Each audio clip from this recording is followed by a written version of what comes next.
Embracing the journey. The day I decided to become a parent, the dream felt simple and pure. I imagined warm smiles, countless bedtime stories, and the endless love that parenting promised. Yet when the prospect of adopting across racial lines came into focus, it opened a door to a world I knew I needed to understand better. A world filled with complex histories, vibrant cultures, and daily realities that my future child would experience. I was ready to embrace a journey that was both beautiful and daunting, yet I knew the first step was to confront my own blind spots.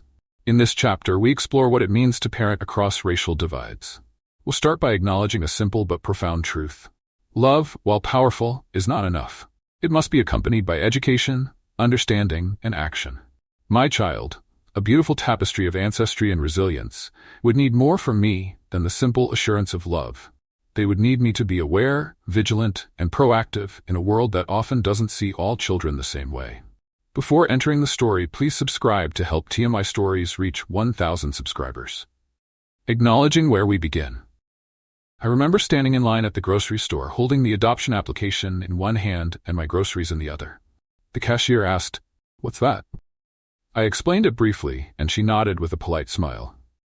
What I didn't share was that my hands were shaking, not from fear of adoption itself, but from the overwhelming realization that adopting a Black child meant entering a lifelong learning process.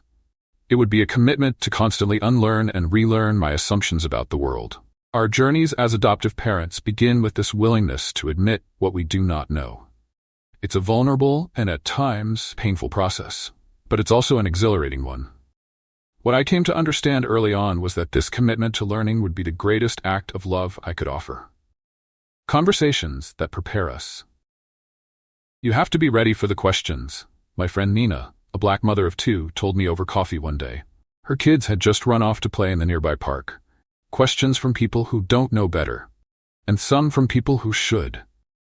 I asked Nina what she meant, and she shared stories of the microaggressions her children faced, even in spaces where they should have felt safe. Strangers assuming things about them, teachers who saw her children differently from others, and moments where her parenting skills were called into question, purely based on the color of her and her children's skin.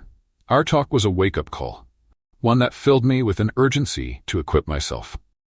Nina's stories were both a warning and a roadmap. The world would challenge my child in ways it never challenged me, and as a parent, I needed to be prepared to not only shield them, but also empower them. Facing our own fears and biases. Parenting across racial lines means facing uncomfortable truths. We must ask ourselves hard questions. What do we fear? What makes us uncomfortable? What prejudices have we unconsciously absorbed? It is in these reflections that true change begins. As I prepared for adoption, I realized that my own education on racial issues had to be more than intellectual. It had to be practical and heartfelt. I had to understand systemic injustices, learn how to care for Black hair and skin with respect and knowledge, and be an advocate for my child in ways I hadn't envisioned before. The weight of representation. Every picture tells a story. And for a child of color growing up in a family where no one shares their skin tone, the stories they see matter profoundly. One of the first challenges I encountered on our journey was realizing how essential representation is, not just in the home but in every aspect of our child's life. This chapter is about how to intentionally craft an environment that uplifts and reflects the culture and history of your child. Building a culturally rich environment. From the moment we decided to adopt, I was determined that our home would reflect not just who I was, but who my child would grow up to be. This meant bookshelves full of stories that celebrated Black joy and history, dolls and toys that mirrored the beauty of diverse features, and art that showcased pride and resilience. I'll never forget the first time my child Jamal pulled out a picture book about Mae Jemison. His eyes lit up as he saw a Black woman soaring through space. "Can I be an astronaut too?" he asked, wide-eyed. That moment was a powerful reminder. Representation plants seeds of possibility. It whispers to a child, "You can be anything. Your dreams are valid," expanding our circles. Representation isn't just about objects and images. It extends to people and experiences. One of the most significant commitments I made was to broaden our social circles. While it's easy to stay within our comfort zones, raising a Black child requires more. It demands seeking out diverse friendships and communities where my child wouldn't feel like the only one who looked like them. I made it a point to join groups of parents who were also raising Black children, whether through birth or adoption. These communities became sources of wisdom, And they also provided Jamal with friends who shared his experiences. Seeing him connect with peers who faced similar struggles, celebrated similar cultures, and even shared inside jokes about curly hair and protective styles was incredibly heartwarming. It gave him a sense of belonging I couldn't have given him on my own. Understanding cultural traditions. One of the most exciting aspects of transracial adoption is the opportunity to celebrate cultural traditions.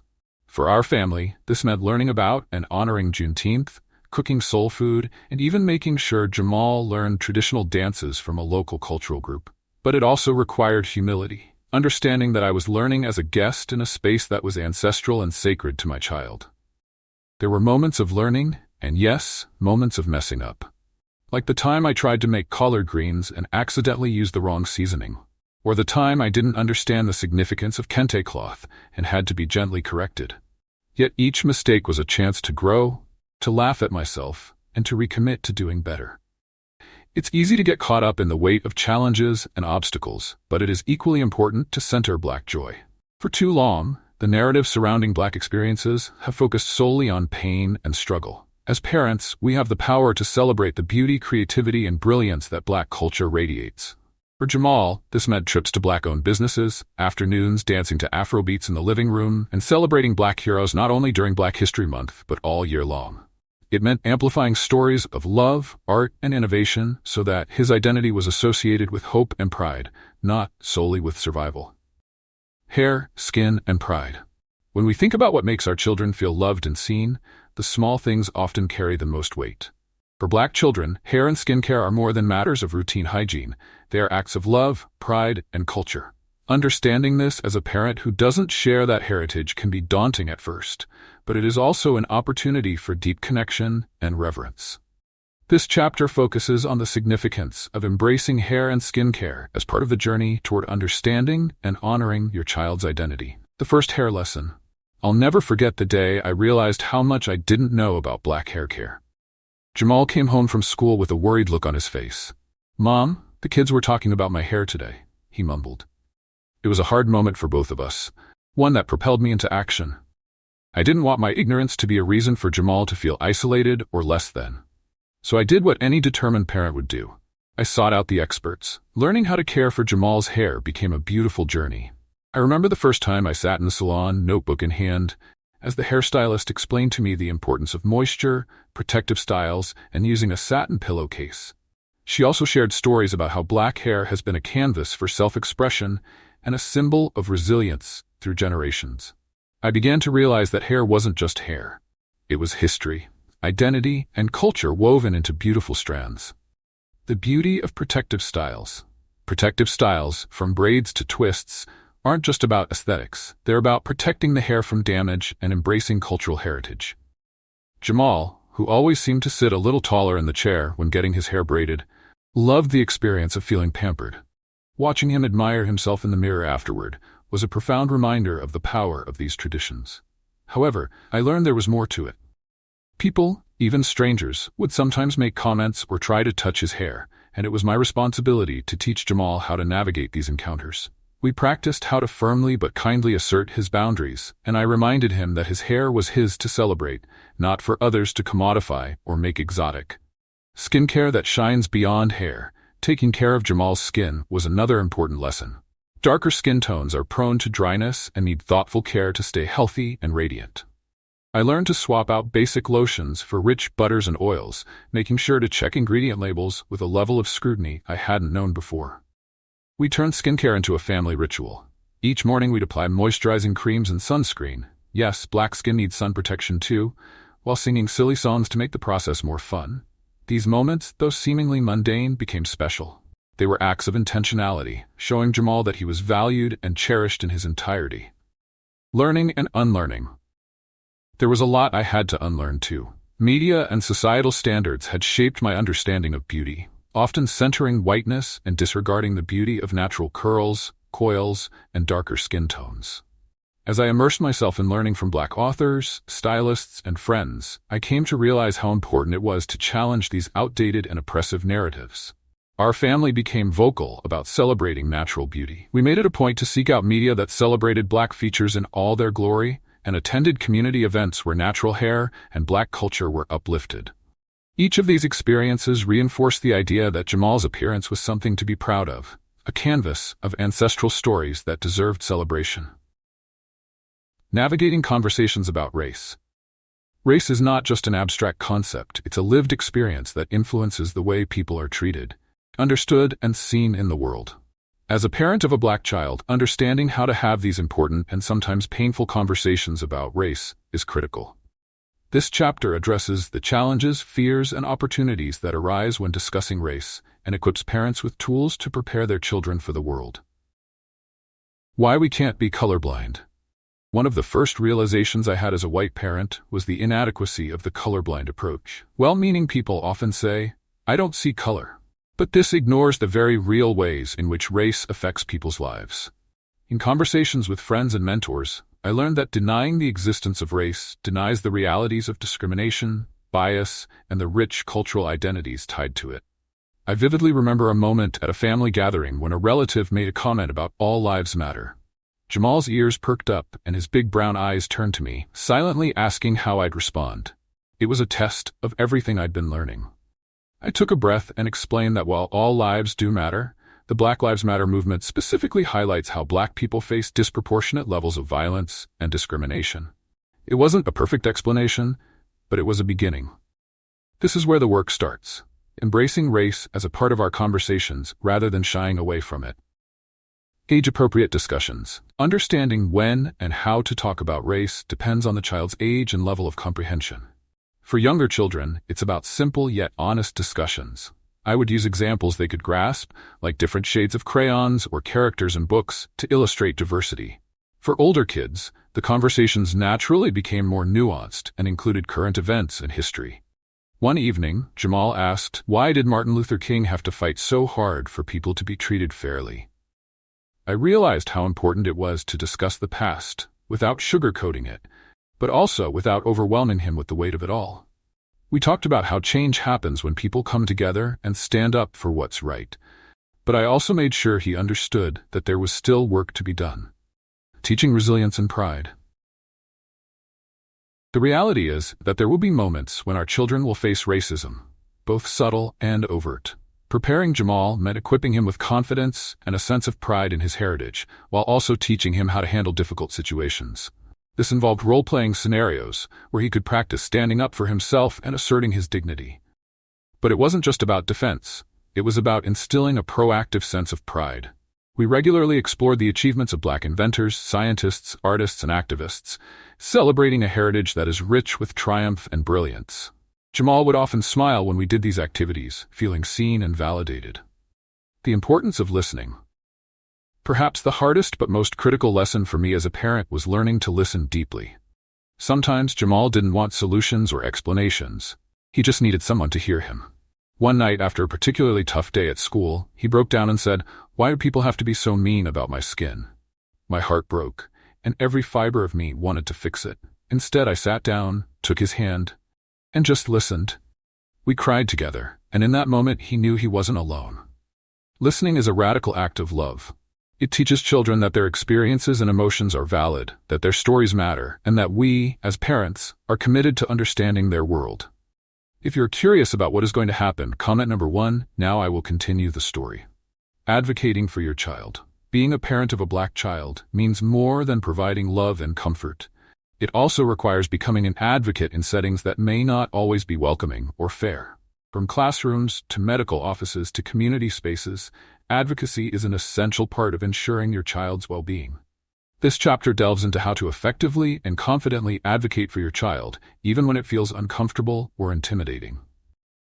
Understanding the need for advocacy. When Jamal started kindergarten, I was thrilled for him to experience the joys of making new friends and learning exciting subjects. Yet, in the first parent-teacher conference, I quickly realized that school would come with its own set of challenges. His teacher mentioned that Jamal seemed unfocused and a bit too energetic, words that, as I later learned from mentors, were often coded language used to label young black boys unfairly. I knew then that advocacy would be necessary. I had to learn to speak up for Jamal in a way that was both assertive and collaborative, making sure he received the support and respect he deserved. My role as his parent was to be his voice when he didn't yet have the power to speak up for himself. Becoming an informed advocate. One of the first steps in becoming an effective advocate is to be well-informed. This means understanding the policies and procedures of institutions like schools or healthcare facilities and knowing how systemic biases can manifest. It also involves being prepared with the facts, whether it's knowing about the racial disparities in school discipline or understanding how cultural competency in healthcare can make a significant difference. I made it a point to attend school board meetings and learn about the curriculum being taught. I spoke with other parents in our community who had similar experiences and leaned into resources that focused on equity in education. Each piece of information empowered me to better advocate for Jamal. Building relationships with allies. Advocacy doesn't have to be a solo mission. Building relationships with teachers, community members, and other parents can create a network of support for your child. One of the first things I did was set up a meeting with Jamal's teacher. Not to confront, but to collaborate. I shared resources about how to engage Black students effectively, and even suggested some culturally relevant literature that could enrich the classroom experience. Over time, I learned that many educators were willing to make changes if given the right support and information. In cases where my concerns weren't taken seriously, I leaned on other parents and local advocacy groups. We're stronger when we stand together, and building a network is crucial for long-term change. Navigating medical and community settings, advocacy extends beyond the classroom. When it came to medical appointments, I had to ensure that Jamal's health concerns were being taken seriously. Studies have shown that Black patients often receive less effective pain management and are sometimes subject to bias in diagnosis. Being aware of these disparities made me a more vigilant parent. I kept detailed records of Jamal's health, asked for second opinions when necessary, and made sure medical professionals knew that I was informed and engaged. Community settings, too, required thoughtful navigation. From scouting groups to sports teams, I had to evaluate whether the environments were inclusive and safe. When Jamal wanted to join a local soccer team, I researched the coaching staff and their values, and I made sure there were systems in place to handle any issues of discrimination or bias. Teaching your child self-advocacy. As Jamal grew older, I knew it was essential for him to learn how to advocate for himself. This meant having candid discussions about how to assert his needs respectfully and how to identify adults he could trust. We practiced scenarios at home: what to say if he felt he was being treated unfairly by a teacher, or how to calmly address a misunderstanding with a peer. Self-advocacy is a skill that will serve him for life, and teaching it is one of the greatest gifts I can give. However, it's a delicate balance. I want Jamal to be confident and strong, but I also have to prepare him for a world that may not always be receptive to his voice. Creating a safe and inclusive home. Your home is the first and most important environment for your child. It should be a space where they feel safe, celebrated, and completely themselves. For children of color growing up in predominantly white families or communities, having a home that reflects their culture and supports their well-being is essential. This chapter explores practical and meaningful ways to make your home a sanctuary of inclusion, love, and understanding. Celebrating culture year-round. Many families make the mistake of relegating cultural celebrations to specific months or holidays, like Black History Month or Juneteenth. But for a child to truly feel seen and valued, their culture must be a regular part of the household. In our family, we incorporated Black history and achievements into our everyday lives. Our dinner conversations often included stories of groundbreaking Black inventors, artists, and leaders, and our movie nights featured films that celebrated Black joy and resilience. One year, Jamal and I embarked on a 52 Weeks of Culture project. Each week, we focused on a different aspect of Black culture, from learning about African dance to cooking traditional Caribbean dishes. It became a year of discovery and bonding, and it gave Jamal a sense of cultural pride that extended beyond isolated moments. Decorating with intention. The physical space of your home plays a big role in making your child feel connected to their heritage. This means decorating with intention, using art, books, and symbols that celebrate Black culture. We filled our bookshelves with stories featuring Black protagonists and inspirational biographies of figures like Maya Angelou, Malcolm X, and Toni Morrison. We hung prints of Black artists' work and even created a wall of heroes in our hallway that included photographs and quotes from significant figures. It's also important to consider the small details. Jamal loved seeing dolls and action figures that shared his skin color and hair texture, and it meant the world to him to have representation in even the simplest of toys. These thoughtful touches made our home not only visually rich, but also a constant reminder of his heritage and worth. Language and conversations. The way we speak at home matters. Creating an inclusive space means being mindful of the language we use and actively countering stereotypes. Early on, I learned to avoid dismissive phrases like "boys will be boys" when talking about Jamal's behavior, understanding how such language can perpetuate harmful expectations, especially for young black boys. Our conversations were also rooted in honesty. I made it clear that our home was a space where Jamal could ask questions and express his feelings without fear of judgment. When he came home confused or hurt by something he heard at school, we unpacked it together. These talks were opportunities to validate his experiences and empower him with language he could use to articulate his thoughts and feelings. Embracing the difficult moments. Creating a safe and inclusive home doesn't mean shielding your child from every hardship. Difficult conversations and moments of discomfort are inevitable, but they are also opportunities for growth. When Jamal first asked why some people treat black people unfairly, my instinct was to shield him from the painful truth.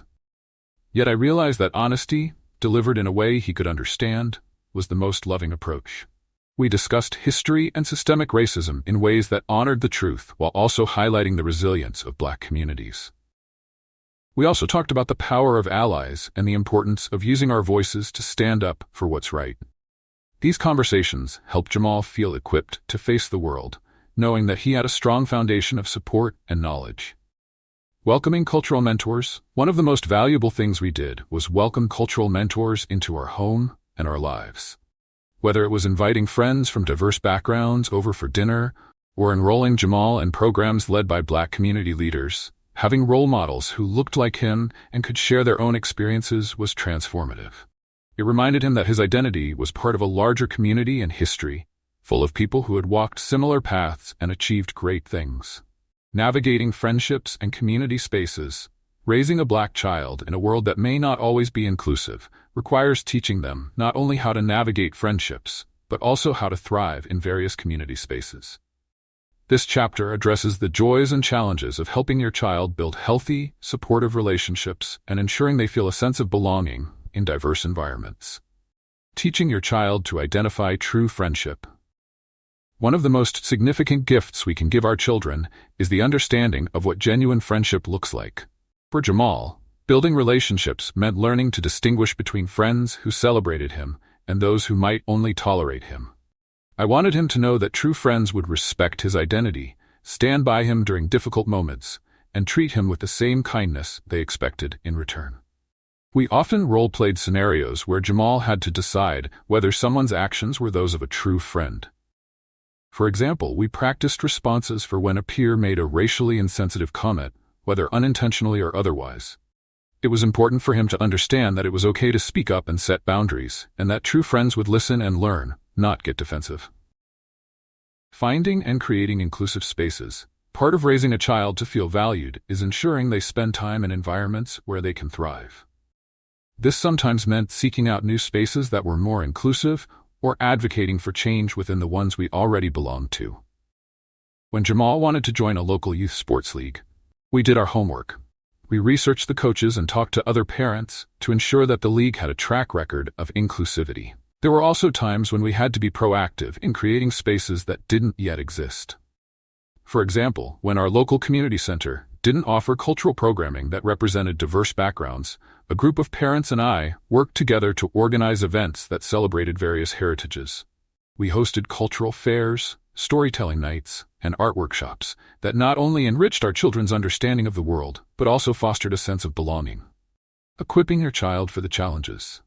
Unfortunately, there will be moments when your child faces discrimination or microaggressions, even within friendship circles or community spaces. Preparing Jamal for these situations involved honest conversations about what he might encounter and how he could respond. We talked about how to identify an ally, how to speak up with confidence, and when it was okay to walk away from a situation that felt unsafe or unkind. We also practiced self-care strategies for when those encounters left him feeling hurt or drained. Sometimes that meant taking a break to read a favorite book, or other times it meant connecting with someone in his support network who could offer understanding and empathy. Teaching Jamal to take care of his emotional well-being was just as important as teaching him how to stand up for himself. Building a diverse support network, no parent can do this alone, and having a diverse support network is crucial.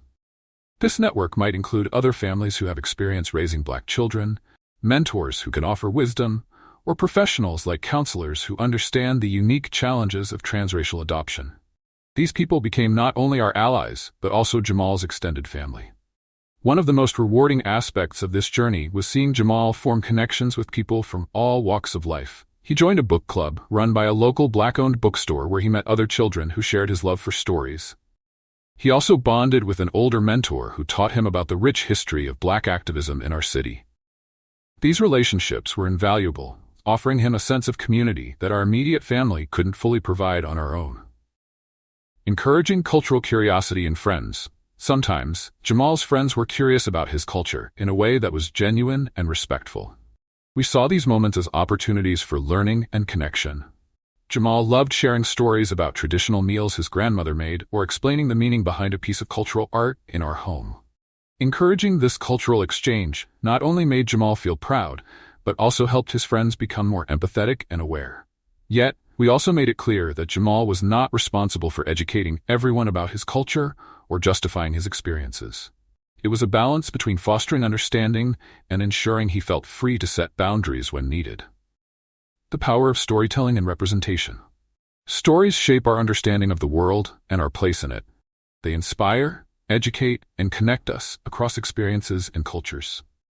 For Black children growing up in predominantly white families or communities, seeing themselves represented positively and meaningfully in stories is crucial for building a strong sense of self and belonging. This chapter is dedicated to the transformative power of storytelling and how parents can use literature, media, and family narratives to uplift and affirm their children's identities. Finding mirrors and windows in literature. The idea of mirrors and windows in literature, a concept introduced by Rudine Sims Bishop, emphasizes that every child needs books that serve as mirrors reflecting their own experiences and windows into the lives of others. For Jamal, finding these mirrors was life-changing. When he read books where the main character looked like him and faced familiar challenges, he felt a sense of validation and pride. Our home library became a sanctuary of representation. We filled our shelves with stories featuring Black heroes from contemporary children's fiction to classic folktales. Books like Hair Love by Matthew A. Cherry and Last Stop on Market Street by Matt de la Pena celebrated Black culture and everyday beauty. Reading together became not just an activity but a ritual, a way for Jamal to see himself and his worth reflected back at him. Expanding storytelling beyond books. While literature is a powerful tool, storytelling doesn't end with books. We made a conscious effort to expand representation through other forms of media. We watched movies and TV shows with strong Black characters and themes, and we listened to music and podcasts created by Black artists and storytellers. Animation films like Spider-Man, Into the Spider-Verse, and TV series like Craig of the Creek gave Jamal heroes who looked like him and stories that celebrated resilience, community, and creativity. But storytelling also took place in our everyday lives. We often shared family narratives, stories about Black trailblazers, and even humorous or heartfelt tales from our own adventures. This created a narrative thread that connected Jamal to a sense of history and purpose, something he could draw strength from as he grew. Using storytelling to teach resilience. There's a reason storytelling is so central to many cultures. It builds resilience. In our family, we use stories to teach Jamal about the strength and perseverance of his ancestors. When he faced challenges at school or felt discouraged, we would talk about historical figures who had overcome great obstacles. We discussed the civil rights movement, but we also celebrated everyday acts of courage from people in our community. However, it was important to balance stories of struggle with stories of joy. We made sure Jamal knew that Black history and culture weren't only about overcoming adversity, but also about thriving, creating, and celebrating life. We told stories of musicians, artists, and scientists whose work has enriched the world, reminding Jamal that his heritage is a source of immense pride and possibility. Storytelling as a family tradition. We made storytelling an integral part of our family traditions. On weekends, we had Storytime Saturdays, where each family member shared a story, whether real or imagined, that celebrated Black culture or highlighted a meaningful lesson. Sometimes Jamal would narrate tales he'd learned at school, adding his own creative twist, and other times we'd invite friends and family over for a storytelling circle. These rituals helped Jamal develop his own storytelling voice. It gave him confidence and a creative outlet to process his experiences. More importantly, it gave our family a way to bond over the shared value of honoring and uplifting Black narratives. Encouraging your child to share their own story. One of the most empowering acts you can inspire in your child is encouraging them to share their own story. We gave Jamal a journal where he could write or draw about his experiences, dreams, and the things that mattered most to him. We encouraged him to see his story as valuable, something worth telling and retelling. This not only built his self-esteem, but also showed him that his voice matters. As Jamal grew older, he began to understand the impact of stories, not just on himself, but on others. He learned that storytelling is a way to change hearts and minds, to connect with others, and to advocate for the world he wants to live in. Celebrating identity through rituals and traditions. One of the most powerful ways to ground your child in a sense of identity and community is through meaningful rituals and traditions. These moments not only create lifelong memories, but also serve to reinforce cultural pride and belonging. In this chapter, we explore how to establish and celebrate rituals that honor your child's heritage, strengthen family bonds, and bring joy into your home. The importance of rituals and cultural identity. Rituals and traditions serve as cultural touchstones, reminders of who we are and where we come from. For a Black child being raised in a transracial family, these rituals are essential for keeping them connected to their heritage. When Jamal was little, we started small, celebrating holidays like Kwanzaa and attending local cultural festivals. Over time, these rituals became cherished family traditions that anchored him in his identity. We learned that rituals didn't have to be elaborate to be meaningful. It was about consistency and intention. Whether it was cooking a special meal on Sundays, lighting candles in honor of our ancestors, or hosting a family gathering to share stories, each ritual was an act of love that told Jamal, "You belong. You are part of something bigger." Creating new traditions. While we celebrated established cultural traditions, we also created new ones that blended our family's diverse backgrounds. One of our favorites was Cultural Discovery Day, where we spent the day learning about different African cultures. We'd cook traditional dishes from various regions, listen to music, and research historical figures who made significant contributions to society. Jamal loved these days, and it gave him a sense of pride in the diversity of his heritage. Another tradition we created was an annual family vision board night. At the start of each year, we gathered to reflect on our goals and dreams, creating vision boards filled with images and words that inspired us. We made sure to include representations of Black excellence and joy, reminding Jamal that his future was full of possibility and greatness. Honoring ancestors and heritage. An essential part of celebrating identity is honoring those who came before us. We incorporated rituals that paid tribute to Black ancestors, teaching Jamal about the sacrifices and triumphs of those who paved the way for his future. One of our favorite practices was Ancestor Appreciation Night, where we lit candles and shared stories of historical figures and family members who had left a legacy of resilience and strength. We also explored family genealogy, tracing roots back to the past and celebrating the cultural traditions that have been passed down through generations. Jamal loved learning about the perseverance and creativity of his ancestors, and it gave him a sense of continuity and purpose. Celebrating everyday moments. While major holidays and family events are important, we also learn to celebrate everyday moments. Hair days, for example, became a ritual in our home. We'd set aside time to care for Jamal's hair, playing his favorite music and telling jokes to make the experience fun and affirming. These moments turned into opportunities to bond and celebrate the beauty of Black hair. We also created affirmation mornings, where we started each day with words of encouragement and affirmation. Jamal would repeat phrases like, "I am strong, I am loved, and I am proud of who I am." These affirmations were simple but powerful, setting a positive tone for the day and reinforcing his self-worth. Involving the community, rituals and traditions are even more powerful when shared with the community.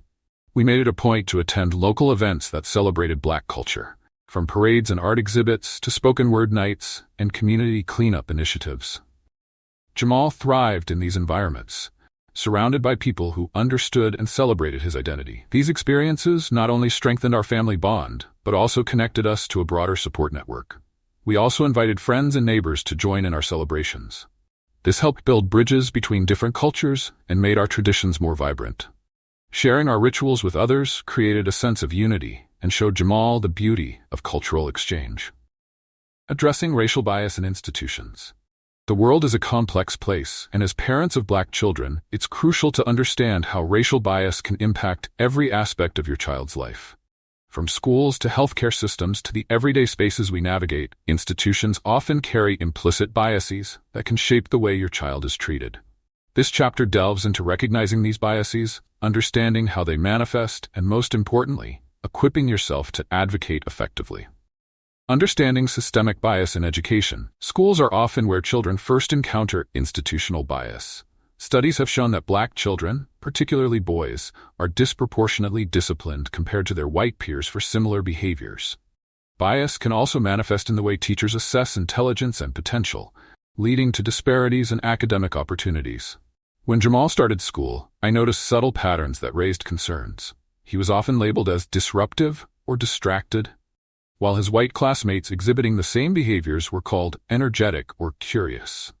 It became clear that my role as an advocate would be crucial to ensure he received the education he deserved. Action steps for addressing bias in education. Document everything. Keep a detailed record of any incidents involving your child. Write down the dates, descriptions of what occurred, and any communications with teachers or administrators. Documentation can be a powerful tool when addressing patterns of bias. Understand school policies. Familiarize yourself with your child's school policies on discipline, special education, and gifted programs. Knowing these policies helps you hold the school accountable. Collaborate when possible. Challenge when necessary. Build relationships with teachers and school staff, and approach meetings with a mindset of collaboration. If you feel your concerns are being taken seriously, don't hesitate to escalate the matter to higher authorities or involve educational advocates. Addressing bias in healthcare. Healthcare is another area where racial bias can have life-altering consequences. Black patients are often taken less seriously when they report pain, and they may receive inadequate care as a result. As a parent, it's essential to be proactive and informed to ensure your child's health needs are met. Steps to advocate in healthcare settings. Be prepared. Before medical appointments, come equipped with questions and a clear understanding of your child's medical history. This shows healthcare providers that you are informed and engaged. Speak up. If you feel that your child's symptoms are being dismissed or not taken seriously, don't be afraid to advocate assertively. Trust your instincts and be persistent. Seek culturally competent care. Look for healthcare professionals who are trained in or aware of cultural competency. This might mean traveling a bit further to find the right care, but it can make a significant difference in the quality of treatment your child receives. Navigating the legal system and community institutions. While we hope to never have to interact with the legal system, it's crucial to be aware of how bias can influence encounters with law enforcement or other authorities. Equipping your child with the knowledge of how to safely navigate these situations is a form of protection and empowerment. Teaching safety and awareness. Role-playing scenarios. Practice potential encounters with authority figures at home. Teach your child to remain calm, know their rights, and use specific language, such as, "Am I free to leave?" or "I would like to remain silent." Knowing when to call for help. Make sure your child knows who to contact if they feel unsafe, whether it's a trusted family member, lawyer, or community support line. Building coalitions for change. Addressing institutional bias isn't just about individual advocacy. It's about working collectively to create systemic change. Join forces with other parents, community members, and advocacy groups who are committed to equity and justice. Ways to get involved. Attend school board meetings. Being present at these meetings gives you insight into decisions affecting your child's education and allows you to voice concerns. Participate in community forums. Engage with forums discussing policing, healthcare, and educational reform in your area. Your perspective as a parent is valuable in shaping policies that impact children. Support local advocacy groups. Organizations focused on racial equity can provide resources, training, and support for parents navigating institutional challenges. Stories of successful advocacy. Throughout this journey, I've met parents who have fought tirelessly for their children and seen real results. One mother, whose child was repeatedly misdiagnosed in school, worked with an educational advocate to have her child reassessed, leading to a placement in an accelerated program. Another parent challenged the local hospital's handling of pain management, leading to a review and overhaul of their training protocols. These stories remind us that change is possible. It takes courage, persistence, and a willingness to speak truth to power. But in the end, advocating for your child is one of the most profound ways to show your love and commitment. Teaching self-advocacy and leadership. As our children grow, the time inevitably comes for them to learn how to advocate for themselves. Teaching self-advocacy is not about preparing children to face challenges alone, but empowering them to stand tall and use their voices when needed. In this chapter, we focus on practical ways to nurture self-advocacy and leadership in your child, helping them build the confidence and skills they need to thrive in a world that may not always treat them fairly. Laying the foundation for self-advocacy. Teaching self-advocacy starts at home. It's about creating an environment where your child knows that their thoughts, feelings, and experiences are valid. When Jamal was younger, I made it a point to listen actively when he spoke, giving him my full attention and letting him know that his voice mattered. By validating his feelings, I showed him that he deserved to be heard and respected. Practical steps to teach self-advocacy. 1. Practice active listening. Show your child that their voice is important by listening without interrupting and responding thoughtfully. This reinforces their sense of worth and encourages them to share openly. 2. Encourage questions. Create a safe space where your child feels comfortable asking questions and seeking clarification when something doesn't make sense. This builds their confidence in speaking up when they don't understand or when they need more information. 3. Model assertive communication. Demonstrate how to speak assertively, not aggressively, using I statements that express needs clearly and respectfully. For example, I feel upset when my ideas aren't considered, and I would like to talk about it. Role-playing real-life scenarios. Children often benefit from rehearsing difficult conversations in a controlled and supportive environment. Role-playing allows them to practice advocating for themselves in scenarios they might face, such as being treated unfairly at school or needing to express discomfort with a peer. One afternoon, we practiced what Jamal could say if he ever felt overlooked in class. We came up with phrases like, "I'd like to share my perspective on this topic," or, "I feel that I didn't get the same chance as others, and I'd like to discuss that." These exercises helped him feel more prepared and less anxious about standing up for himself. Scenarios to practice. Dealing with peer pressure. How to say no confidently and explain personal boundaries. Speaking to authority figures. How to politely but assertively address teachers or adults when something feels unfair. Handling microaggressions.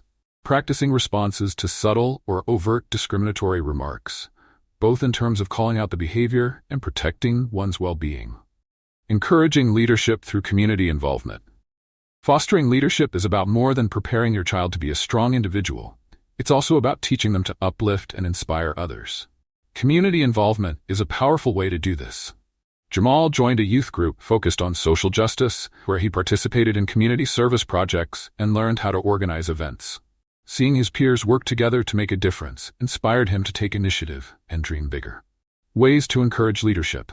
Get involved in service projects. Volunteering together not only builds character, but also shows your child the impact of collective action. Encourage public speaking. Opportunities like speaking at school events or participating in debate clubs help your child develop confidence and articulate their ideas. Promote extracurricular activities. Sports, arts, or community organizations can be fertile ground for developing teamwork, resilience, and leadership skills. The power of mentorship. Mentorship can have a transformative impact on a child's development. Connecting your child with mentors who share similar experiences and can offer guidance provides a valuable support system.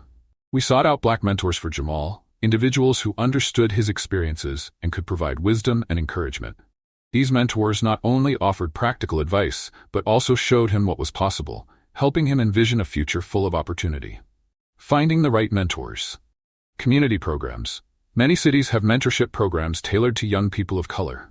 Research, local nonprofits, faith-based groups, or professional organizations. Family, friends, and relatives. Sometimes the best mentors are those already within your network. Reach out to family members or friends who can serve as positive role models. Instilling a sense of responsibility and advocacy. Self-advocacy goes hand in hand with a sense of responsibility for others. We encourage Jamal to see himself as an advocate not only for his own needs but also for the needs of his peers and community. Whether it was organizing a fundraiser for a local cause or participating in a march for justice, he learned the value of using his voice to uplift others. This sense of collective advocacy taught him that his efforts could create real change, and that leadership isn't just about being the loudest voice in the room, but about being the most committed to making a difference. Confronting your own privilege and biases. As parents, our journey of supporting and raising a child of a different race is as much about our growth as it is about theirs. To truly be the best advocates and allies for our children, we must engage in the hard, ongoing work of confronting our own privilege and biases. This chapter focuses on understanding privilege, recognizing unconscious biases, and actively working to become more self-aware, compassionate, and effective parents. Acknowledging privilege. Privilege can be a difficult concept to grapple with, especially for those who haven't had to think about it much in their own lives. It's not about feeling guilty for the advantages you have, but understanding that these advantages exist and how they shape your experiences. For many white parents of Black children, this realization is eye-opening. When I first started learning about privilege, I had to reflect on all the ways I moved through the world differently than Jamal would. I had never been followed around in a store or had my achievements questioned because of my race. Acknowledging this privilege was uncomfortable but necessary. It allowed me to understand that my experience couldn't be the lens through which I interpreted Jamal's struggles. Reflection exercise. Take some time to journal about the advantages you experience in daily life. Consider aspects like how people respond to your appearance, the opportunities you've had, or how often you felt unsafe because of your race. This exercise isn't about feeling shame, but gaining awareness and using it to better understand and support your child. Recognizing unconscious bias. Unconscious biases are the snap judgments we make based on stereotypes and societal conditioning. We all have them, but recognizing them is the first step in minimizing their impact on our behavior.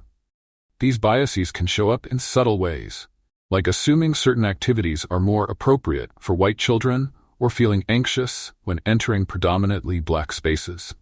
To work on this, I started seeking out books, documentaries, and discussions that exposed me to perspectives I hadn't considered. I also joined workshops that challenged my understanding of race and privilege. The more I learned, the more I realized how deep-rooted these biases were and how essential it was to continually unlearn them. Ways to identify and address bias. 1. Implicit bias tests. Take tests like those offered by Project Implicit to uncover biases you may not be aware of. 2. Mindful decision-making. Before making decisions or judgments, pause and ask yourself if your biases are influencing your behavior. 3. Engage in anti-racist learning. Regularly engage with anti-racist literature, attend discussions, and challenge yourself to think differently, apologizing and making amends. Despite our best efforts, there will be moments when we fall short. Perhaps we say something insensitive or fail to act in a situation where we should have. The key is to model accountability for your child. Apologizing when you make a mistake teaches them the importance of taking responsibility and shows that growth is a lifelong process. One time, I dismissed Jamal's experience when he shared feeling excluded at a birthday party. I had assumed the kids were just being kids. Later, I realized my dismissal had minimized his feelings. I apologized sincerely and used it as a teaching moment to remind him and myself that his experiences are valid and deserve to be taken seriously. Steps to apologize effectively. Acknowledge the harm. Clearly state what you did wrong and how it may have affected the other person. Show empathy. Express that you understand the impact of your actions. Commit to doing better. Share how you plan to change your behavior in the future. Modeling accountability and growth. Children learn by example. If they see you actively working on your own biases and admitting when you're wrong, they will be more likely to do the same. Modeling this growth mindset shows them that it's okay to make mistakes as long as we're committed to learning from them. Our family started a tradition of growth check-ins, where we discuss something new we learned about race or privilege and how we were working to improve. These discussions help normalize the idea that self-improvement is a continuous journey, and they provided a safe space for us all to share our struggles and victories. Resources for continued learning. Becoming an anti-racist parent means committing to lifelong education. Here are some resources that have profoundly influenced my understanding. Books: White Fragility by Robin DiAngelo, How to Be an Anti-Racist by Ibram X. Kendi, and So You Want to Talk About Race by Ajioma Oluo. Podcasts: Code Switch by NPR and The Diversity Gap offer rich discussions on race and identity. Workshops and training. Seek out local workshops focused on diversity and inclusion, and consider joining book clubs that focus on anti-racist literature. Building a network of allies, raising a black child in a transracial family is a journey best taken with the support of a strong, diverse community. No parent can, or should, navigate these complexities alone. Allies can offer guidance, resources, and emotional support as you advocate for your child. This chapter focuses on building and nurturing a network of allies, finding like-minded communities, and engaging in collective efforts for positive change. The importance of a support system. Having a network of allies means surrounding yourself and your child with people who understand, support, and actively work to create a more equitable world. Allies can include friends, family members, fellow parents, mentors, teachers, and even professionals trained in diversity and inclusion. They provide perspectives you may not have considered and can be a source of comfort during difficult times. When Jamal experienced racial bullying at school, I leaned heavily on our network of allies. Other parents who had gone through similar situations offered strategies and resources, while community leaders provided contacts who could advocate on our behalf. This experience reinforced that we were not alone, and that a strong support system could make all the difference. How to start building your network. Connect with other transracial families. Join local or online support groups for families like yours. These groups offer a safe space to share experiences, ask questions, and learn from one another. Engage with cultural and community organizations. Seek out organizations that celebrate and support Black culture and history. Attend events, volunteer, and network with people who share your values. Reach out to educators and experts.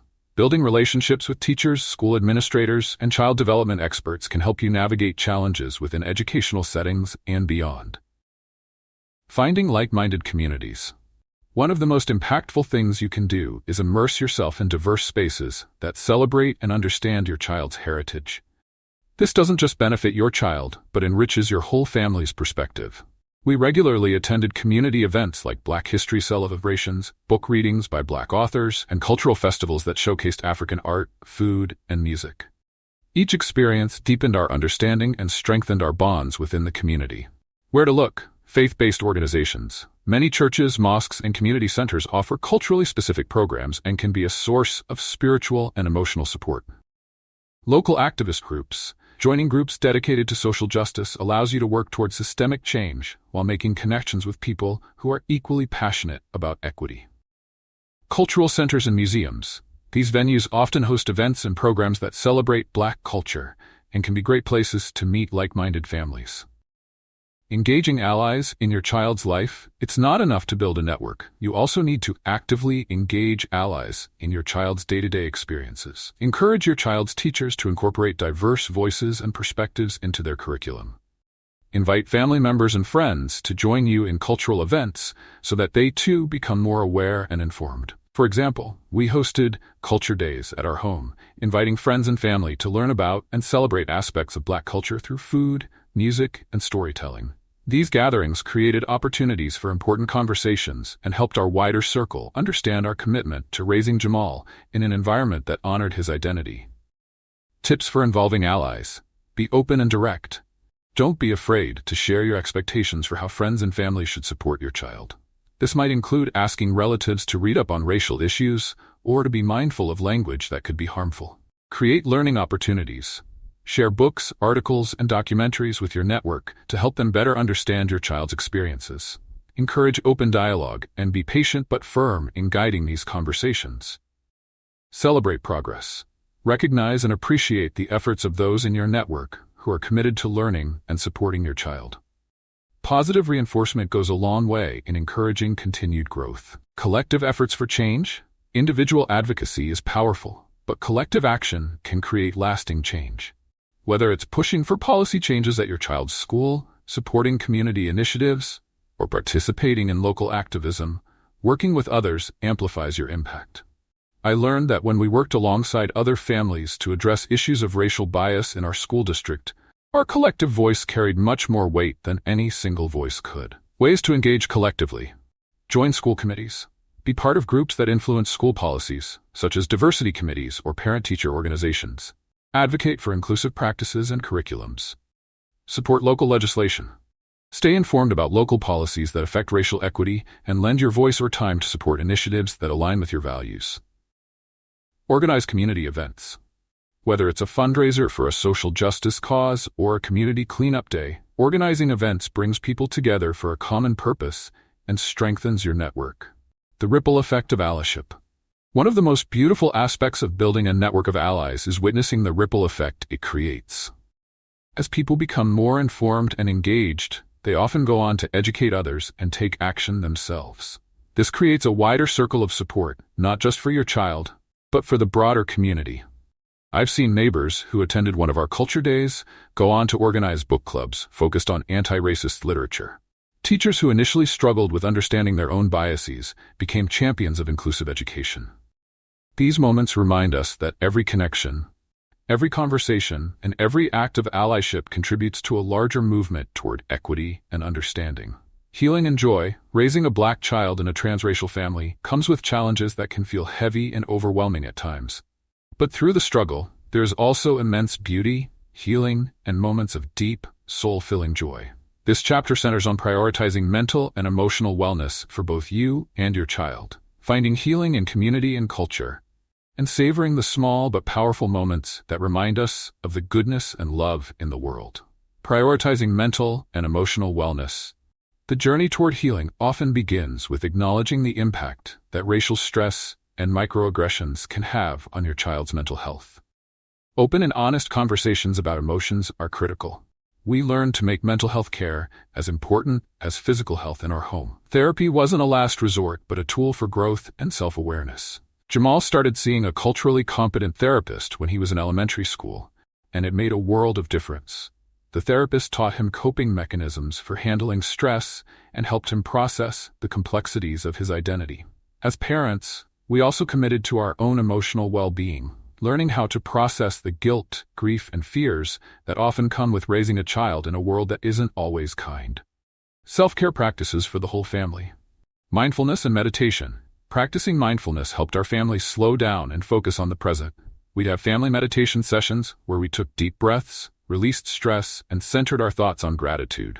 Celebrating small wins. We learned to celebrate every victory, no matter how small. When Jamal advocated for himself in school or mastered a new skill, we took the time to honor his accomplishment. These moments of celebration built his confidence and reminded us all of the power of perseverance. Finding healing in community and culture. Healing is often a collective journey. We found that immersing ourselves in the beauty of Black culture and community was one of the most powerful ways to foster healing. Attending community events, participating in cultural traditions, and spending time with other transracial families filled our lives with connection and understanding. One of the most profound experiences for Jamal was joining a local youth group focused on cultural pride and activism. There, he found friends who shared his experiences and mentors who understood his struggles. Watching him come alive in those spaces, surrounded by people who uplifted him, filled our hearts with gratitude. Ways to engage in healing. Art and music. We often engaged in healing through creative expression. Jamal discovered a love for drumming, and the rhythm of his music became a source of joy for him. We visited art galleries featuring Black artists and listened to uplifting music that celebrated the resilience of Black culture. Community rituals. Participating in community rituals, like Kwanzaa celebrations or neighborhood cookouts, reminded us of the strength that comes from being part of something bigger than ourselves. These experiences were grounding and reaffirmed the importance of collective healing. Savoring the small moments. It's easy to get lost in the weight of advocacy and education, but it's just as important to savor the small, joyful moments. Sometimes healing is found in laughter that bubbles up during a game of cards, or in the warmth of sharing a favorite meal around the dinner table. It's found in the spontaneous dance parties in the living room and in the quiet moments of cuddling under a blanket, watching the sunset. One of my most cherished memories is of a warm summer evening when Jamal, my partner, and I lay in the backyard, staring at the stars. We talked about our dreams, our fears, and what we loved most about each other. Jamal asked deep questions about the universe and his place in it, and as I listened to him, I realized that despite the challenges, our family was filled with so much love and light. It was a simple moment, but it encapsulated everything that made this journey worthwhile. A lifetime of love and learning. As our journey together continues, I am more grateful than ever for the love that has shaped our family. Raising Jamal has taught me lessons I never imagined, and each day, I am reminded that parenting is a lifelong journey of growth, humility, and hope. Our story is far from over. but I take comfort in knowing that our home is a place where love is abundant, where culture is celebrated, and where healing happens every day. Jamal has grown into a young man with a voice that matters, a heart full of compassion, and a spirit that will continue to light up the world. And I, as his parent, will be there to walk beside him, come rain or come shine. In the end, our family's journey is a testament to the power of unconditional love, the importance of community, and the beauty of embracing the fullness of who we are. We are imperfect, we are learning, but most importantly, we are together, and that is enough. Final words of gratitude.